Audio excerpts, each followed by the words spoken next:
Book Impressions, The Sportswriter by Richard Ford. This is the first installment of the impressions. So typically when I do book impressions, I just want to share my thoughts while I'm reading the book. Not done yet. I'm rereading the book actually, and it's been a while, so I kind of consider this my first read.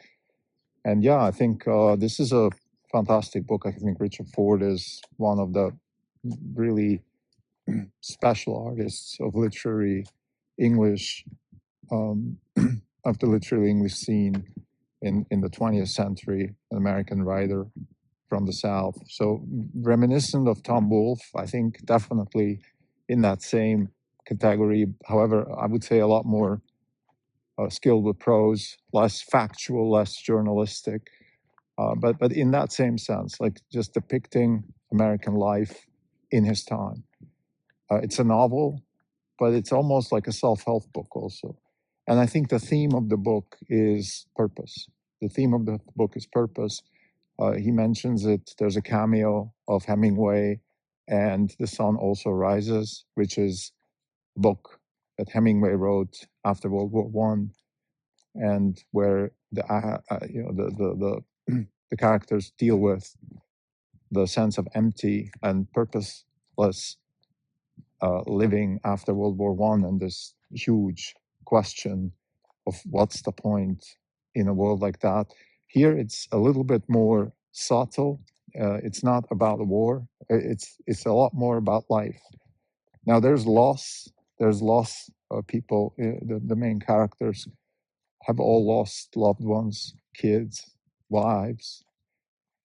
So difficult situations, definitely. And interestingly enough, um, also a continuation of the book I just finished, "The River's Waiting" by Wally Lamb, where also there's a lot of loss and recovery and purpose. So I think that's a big theme. I think it's obviously a big theme in Christian literature in the Western world in general. What's the purpose of life, and does life have a purpose? And I think the characters here are clearly struggling with that question. And Ford does a very good job in sort of showing um, showing these empty spaces that people are inevitably stepping in their lives, and then dealing with that on the one hand by just going on with life. Frank Bascom, the main character, is a sports writer, so sports is the ultimate purposeless pastime. Sports is actually, in American culture, exactly the kind of thing that people use to abstract from anything that matters, whether it's conversations in the office or whether it's conversations amongst friends, typically male friends. I think female actors typically have different ways to abstract from the relevant, but sports is, on the one hand, this devoid of purpose, irrelevant thing that everybody cares about, and the actual thing that people care about, which is the big question. Okay, what is that, right? And the same way that Hemingway struggles with that question. And in Hemingway's case, as far as I remember, I'm going to reread the book hopefully after this, but it's about the fight, right? It's like For Whom the Bell Tolls. It's the same thing. Like, look, in the end, there's fight and love. Like, that's it. Life is about the fight and about love, and both of them are necessary. You can't just have one. Now, the fight can be literal fight, like in For Whom the Bell Tolls. It can be the bullfight in The Sun Also Rises, or in the case of Frank Bascom, it's not it's the sports fight. So it's winning, but you can sense that sports is not a good enough metaphor, particularly not as a writer. Right, as a writer, even if sports was the actual ultimate sort of purposeless purpose of life, or something like that, if you just write about it, you're not gonna be part of that. So you're a bystander. You have no marketable skills. You're just the one who talks about it. Now, to be fair, there's a reason why people exist like that. I mean, society yearns for sports writing because society yearns for sport. And as the German sports writers always say very eloquently, wir müssen das alles einordnen. So we have to put everything in order. Like we have to take the chaos of a football match, take the chaos of a football club with all the transfers and the firings and the coaches and the players, and put it all in order, give you a perspective. There's a scene in the book where Frank meets the father of his girlfriend, and the father of his girlfriend has also been looking for meaning. And I think it's a very strong statement by Ford to put this character, who's a petroleum engineer, who grew up in Texas and actually had a very good life and then suffered a tragic loss, and now works as a toll booth operator on the New Jersey Turnpike. I mean, it doesn't get much lower than that, right? This is the ultimate job with no purpose at all. I mean, if you want to have a job, like you can argue about being, in the tech world in Silicon Valley, or a banker or a consultant. You can definitely make the argument that what's the purpose of that, right? And people are, and they're struggling with it. But a toll booth operator, I mean, there's no question. Like, this is just the ultimate no purpose job. You're absolutely unnecessary. Of course, by now we don't even have them anymore. They're being replaced by machines. But why is this man, who has a good life and a good education, he's from Texas A&M, he goes to College Station every now and then for reunions. This is not a stupid man by no means, or some, I don't know, criminal or somebody like that with a record that can't get another job. Why does a person like that choose to work as a toll booth operator? I think it's a very harsh choice, in my opinion, and it's difficult to digest that. So yes, it's the 70s. So maybe in the 70s, the toll booth operator actually still had some sort of career or something. I mean, it's just hard to believe, even that. Of course, today, again, they don't exist anymore. It's like an elevator operator, or soon to be a taxi driver. I mean, they're just not necessary anymore. So why would you pursue a job that the machine can replace? And I think I want to just put this in sort of as a thought. And when we do book impressions, actually, we want to use the book as a platform, as a sort of starting point to actually, see where this is going to take us. And the question of what is actually a career?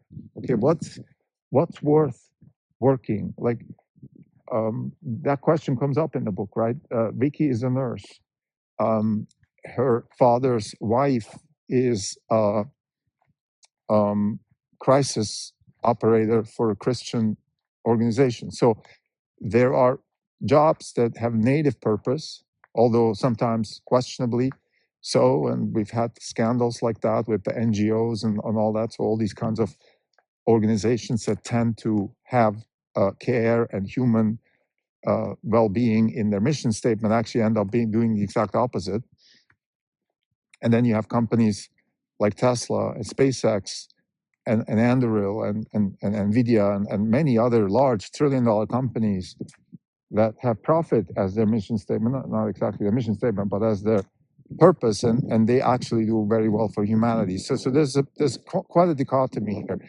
And back to the toll booth operator, this is the ultimate purposeless job. Again, not because I want to judge toll booth operators, but they've been replaced by machines. Anything that can be replaced by machines, in principle, has no purpose. So you have to ask yourself as a human being now, if I want to do a job, whatever that may be, can I be replaced by machines? And if so, what's the purpose of me doing this? It's a very difficult question in the age of AI, because a chess player Useless. Now, my gut feeling tells me that I've been able to say this even before AI came along, that certain jobs are useless and other jobs aren't. So, for example, I would say doctors are. Okay. There's another thing I want to say before I go there, which is that there's a lot of institutions that, in my opinion, are incredibly necessary. For example, universities, doctors as an institution, as a career, um, bankers, lawyers. They're all important as institutions, not their careers, because the way the people actually work in those professions is almost orthogonal to what they should be doing, right? And that goes back to what Jensen Huang said a while ago, which is we're talking about jobs and skills. What job is to be done? This is also Clayton Christensen, right? What job is to be done? Think about it. What job does a lawyer actually has to do? But what job is a lawyer doing? It's not to read files. It's not to understand precedent cases and all that kind of stuff. That's what AI will do anyway. The job of a lawyer is to help a client navigate a very difficult situation, particularly a defense lawyer, criminal lawyer. So those are what's the job of a doctor? It's to care for people. Most doctors don't care for people. They're bad doctors. They're going to be replaced by AI. So if you, as a person, are in a job, and maybe not toll booth operator, but you have a job. Let's say you have a job that, according to a lot of pundits, will be replaced anytime soon. Let's say you're a financial analyst at a bank. If your job is to write models and spreadsheets and that kind of stuff, forget it. Like you're not that's a skill that's going to go away. But if your job is to help somebody or yourself to manage risk, real risk, to put capital at risk, that's not going to go anywhere. That is incredibly difficult and will always be difficult. And by the way, you can be a financial consultant, a financial analyst on Wall Street, or you can be a financial analyst at a company. SpaceX has to make very difficult financial decisions for long-term investment planning. Those jobs will not go anywhere. Actually, they will increase in value. If you can navigate the kinds of risks, financial, operational, political, regulatory risks that you're taking with investments, whether it's a billion here, a billion there, those jobs are not going to go anywhere. So I think back to the book. This is a fantastic book. I mean, this is really a gem of a book because it's a deep thinking. It's a very deep book. It's a very narrow and very deep book. Narrow in the sense, not much is happening here. This is not a broad, like, I don't know, The Deluge or books like that, where a gazillion things are happening, where tons of characters are introduced and where constantly there's action. This is the exact opposite. It's a very narrow action. There's not much going on. A guy meets a girl, they go to Detroit, then they go visit her parents, stuff like that. Nothing big, but lots of depth, lots of inspiration, lots of kicking off ideas within the context of the book and sometimes out of the context. The key purpose, though, of the book, in my opinion, is purpose, or the key word here. It's not what's the meaning of life. It's what's the purpose. The meaning of life is an unanswerable question. What's the purpose, though, is not. You can create your own purpose, whether that is building a car in your basement, whether that is to actually love a woman, to raise kids, maybe to have, like my mom says, her purpose was to make life better for her kids. And that's a valid purpose. Whether that's the meaning of life or not, that's for philosophers to decide. But I think we all have it in our power to decide what our purpose is. And we better do that. We better do that, because going through life without purpose, that's not okay.